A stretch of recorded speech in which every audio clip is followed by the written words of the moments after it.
Our story begins with Logan riding his motorcycle, with Deadpool narrating. He believes Wolverine never truly wanted to be a member of the X-Force. Deadpool regards Wolverine as a unique individual who prefers to be a lone wolf. He insists that Logan never wanted to be an X-Men member. Only Solitude interested him, not being an Avenger, a member of the Justice League, or Chippendale, or another team. He went so far as to suggest that he might not even want to be a member of Krakoa. However, they persistently dragged him in, convinced that all Krakoans needed Wolverine, which he knows they do right now. Logan jumps into action as a semi-truck approaches the treehouse near Central Park in Manhattan. He goes to stop this semi-truck before it kills anyone, but what Deadpool is really saying is that Wolverine doesn't want to be there. He doesn't want to be on Krakoa. He doesn't want to be an X-Men. He doesn't want to be an X-Force, but Deadpool does. Deadpool has actively pursued membership in the X-Force, believing himself to be a founding member of the team, also saying that he's kinda sorta essentially a mutant. He's really starting to get the feeling that he is not welcome now. Of course, the X-Men and all of Krakoa, they have made this very clear because they have killed him over and over and over again, but Deadpool is persistent. He is not gonna stop believing that they are eventually gonna come around for him, and when he says he has tried a little bit of everything to get in. And that is no joke, from jumping on the back of Cyclops trying to piggyback his way in, to hiding in some barrels of ale, even trying to dig his way straight onto one of the beaches, and trying to showcase his team spirit trying to dress up as Wolverine. Deadpool may have once been the king of Staten Island, but he vows that he will not stop. He will not rest until he becomes the bastard son of Krakoa. As Deadpool goes off with his dialogue, this is where we are picking up at the point, and Wolverine is currently asking Sage to break into the CIA data banks and find out some information that he needs because the last time he saw the head of the X-Desk, CIA's Dolores Ramirez. She was in an auction that was trying to essentially bid off not only Logan but one of his arms, and when she failed in doing this, that's when she sent a small army after Logan trying to track him down. Wolverine's biggest concern is not necessarily that she could use someone like Maverick, but he's more concerned about his hand. Wolverine's severed hand could be used for a countless number of things, and that includes clones of Wolverine. Indeed, they have already encountered lab-built versions of both Domino and Quentin. With Sage agreeing and beginning to track down everything that she knows about this information and Dolores Ramirez, we pick up with Deadpool and his old blind companion. Deadpool does a little bit of revisiting of his greatest hits. Blind Al pulls up a file for Deadpool to review, telling him to think of this as an audition to save the day for them and possibly join the team. That leads to Wolverine. As he travels through the dense foliage, he comes across robotic versions of himself, many other X-Men, and Colossus.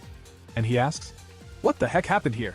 Deadpool responds, "We'll talk about that in a flashback later. Right now, we need to focus on the briefcase." When Wolverine discovers the briefcase, he slashes the man's arm and orders Wade to avoid his path. Deadpool informs him that he did all of this to assist them, and hopes to obtain Krakoa's official green card. He takes Wolverine's briefcase, which is his only means of negotiation, while Deadpool flees, with Wolverine pursuing him. We see a helicopter approaching, and it starts unloading on the two of them. The CIA is involved. We see Dolores Ramirez in the helicopter, tasked with ensuring the briefcase's safe return. However, based on what Deadpool has discovered in the folder, he informs Wolverine that the situation is far more complicated than anticipated. He warns Wolverine that he doesn't know what awaits him around the corner, leading to the infamous Danger Room. What we saw was Deadpool making every effort to join X-Force and obtain information from Blind Al. He discovers that a CIA bus is packed with robotic X-Men, and he hopes to use the briefcase he obtained from his encounter with Wolverine to secure a spot in the X-Force. Although Wolverine believes this is his severed hand, which was auctioned. Deadpool handcuffs the briefcase to himself, at which point the CIA helicopter arrives and launches its assault. Deadpool refuses to give up his briefcase, stating that he will either join X-Force or keep it for himself. Meanwhile, as we all know, Wolverine is growing impatient with Deadpool's repeated assurances that he will not join X-Force, saying Krakoa does not want you here. Stop circling and trying to join the X-Force, and let me be alone at this point. There is also a flashback to the Moth Casino where we meet Weasel and Maverick. Weasel tries to kill Deadpool, but after some convincing, Weasel gears him up into Deadpool 2.0, everything from several weapons, including a teleportation belt and a grenade belt. He even has an issue of New Mutants number 98, with a CGCC of 1.2. Then the story continues, and as the two of them run across the field from the helicopter, he uses his upgraded image inducer to transform into a tree, a rock, or another person, allowing them to escape the CIA. During a discussion, this is where we see an entire squad of Wolverines falling from the air, and what we learn is that the severed hand of Wolverine wasn't Wolverine's, but it was a prototype robotic hand.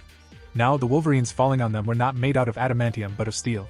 The theory though is if you have enough Wolverines, even if they are made of steel, you can still do some heavy damage, and this is all being controlled and orchestrated by Danger, formerly known as the Danger Room, for the X-Men who had become sentient, and for some reason is currently attacking Wolverine and Deadpool. As both make their way through all of these robotic Wolverines one by one, Deadpool is more or less filling Wolverine with everything he knows up to this point. After we see them hack all of these robot Wolverines to little, Wolverine stands alone, clutching the briefcase. As Danger descends to the ground, Wolverine is ready to engage in a battle to see who is truly superior. But Deadpool teleports them away, infuriating Wolverine. Wolverine and Deadpool are locked up by Maverick and Weasel. While they are in confinement, Deadpool continues to speak, proposing to Wolverine that they work together as a dynamic duo. After Deadpool's constant verbal abuse, Wolverine finally loses patience and pierces Deadpool's skull with his claws, temporarily incapacitating him until he recovers. That box's contents and Maverick's intentions are unknown. Maverick recognizes that everyone is interested in this item, suggesting that it must have significant value. As they gradually assemble it, they discover that it's a weapon, possibly crafted by Danger herself. Once fully functional, it unleashes a powerful blast. And this thing that appears to be Tiny Danger blasts a hole right through the freaking wall, making its getaway. This is where Logan takes his chance to make their escape, and he does that by cutting Deadpool in half, taking half of his body, and shoving it through the bars. He throws him over to the security panel, memorizing the code that Weasel has put in, letting him know what that code is, and we see the cage that is holding Wolverine open up. Deadpool believes that a team-up is imminent. Wolverine gets out of this cage, and he takes off, leaving Deadpool right where he was cut in half this whole time. Wolverine had thought that CIA's ally Danger, Weasel, and Maverick were all after him. But the truth of the matter was that they were after Tiny Danger, and so he goes chasing after Maverick. But he is chasing after Tiny Danger, and though he is trying to catch this thing, he has been greatly unsuccessful. Later, we see Maverick up in the air holding on to Tiny Danger, and she is flying through the air. As Deadpool comes out of one of these casinos trying to patch up his body just barely back together, Logan pulls up in a car and grabs the top half of Deadpool, leaving his legs behind.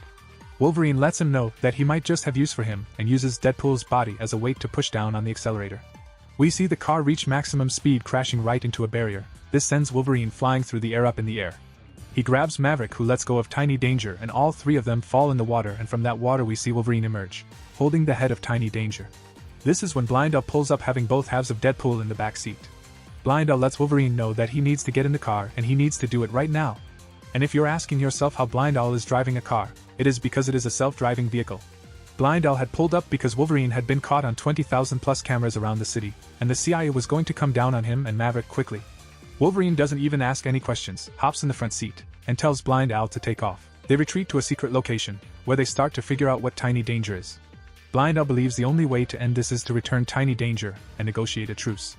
Wolverine, however, prefers to take down Danger. They discover the unit has been communicating with a mother host located at Xavier's school for gifted youngsters, their next destination.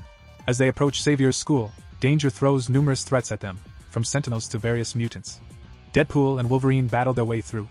Once inside, Deadpool explains his admiration for Wolverine and the other mutants in Krakoa. He knows he won't join X-Force but wants a favor, medicine for Blindell, who is in a rough spot. Wolverine promises to take care of her, and they reunite Baby Danger with Danger. The scene suddenly shifts to a dinner table with Professor Xavier and other mutants. Baby Danger calls Professor Xavier Daddy. Danger explains her devotion to the X-Men was met with abandonment.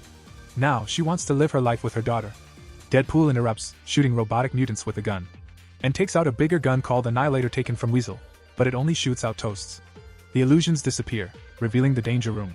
Danger activates a magnet, trapping Wolverine.